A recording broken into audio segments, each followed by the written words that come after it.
आखिर इसराइल क्या चाहता है? लगातार गाज़ा पर हमले हो रहे हैं। इसराइल लगातार आम नागरिकों को निशाना बना रहा है। इस बार गाज़ा को नहीं, कतर को निशाना बनाया। कतर के दोहा में उसने एक अटैक किया। कतर के हमले के पीछे इसराइल क्या बताना चाहता है? इसराइल करना क्या चाहता है? उसने गाज़ा पट्टी के अंदर हद से ज़्यादा हवाई हमले, मिसाइलें मारी जिसमें हज़ारों से लाखों लोग मारे गए हैं। अब उसने कतर में एक अटैक किया, कई मिसाइलें दागी हैं जिसके बाद वहाँ पर हड़कंप मच गया है।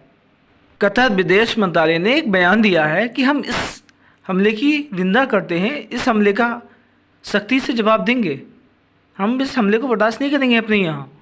पहले तो गाज़ा हमास के ठिकानों को लगातार निशाने बना रहा है, अब कतर मकसद क्या है आखिर? पहले हम बताएं कल हुआ क्या। कतर की राजधानी दोहा में कल 3 धमाके हुए। कतर के दोहा के अंदर धुआं दिखाई दिया। रिहायशी इलाकों की 3 बिल्डिंगों में ये धमाके हुए। कुछ देर के बाद इसराइल की तरफ से एक बयान आया जिसमें उन्होंने कहा ये हमले हमने किए हैं, हमास के लीडर को निशाना बनाया। इसराइल ने कहा कि हमने हमास के लीडर को निशाना बनाया, उनको टारगेट किया। ये धमाके आईडीएफ ने किए हैं, हमास के लीडर को निशाना बनाया। इसराइल का दावा है कि ये हमले हमास के लीडर के ऊपर किए गए हैं, उनका ये दावा है।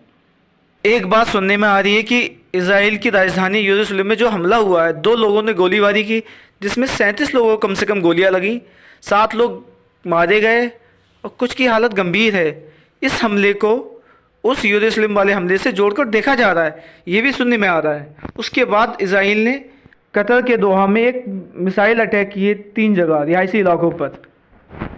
इसराइल का कहना है कि हमने हमास के लीडरों पर ये अटैक किए, उनको निशाना बनाकर। कतर का कहना है कि यहाँ पर जहाँ हमले हुए हैं यहाँ पर कुछ पॉलिटिशियन रुके हुए थे। कतर पर हमले का मतलब अब पूरा मिडिल ईस्ट जंग की तरफ जा रहा है। इसमें ईरान, इसराइल, यमन देश शामिल नहीं होंगे, इसमें मिडिल ईस्ट के बहुत सारे देश शामिल हो जाएंगे।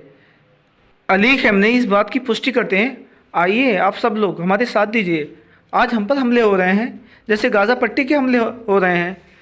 लेकिन कतर पर हमले होने के बाद इस बात की पुष्टि हो गई कि हाँ ये बात सही है, अली खamenei की बात सही साबित हुई।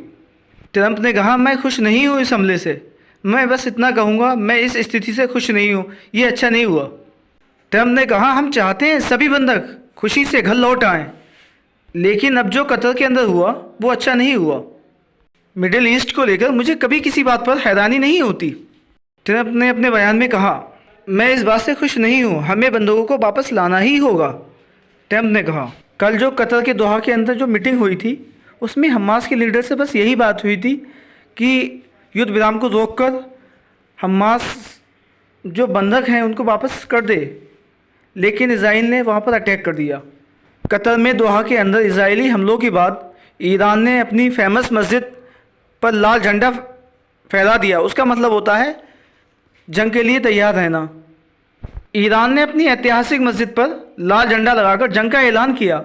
इससे पहले कई बार ईरान कर चुका है जब भी इसराइल के साथ जंग हुई है।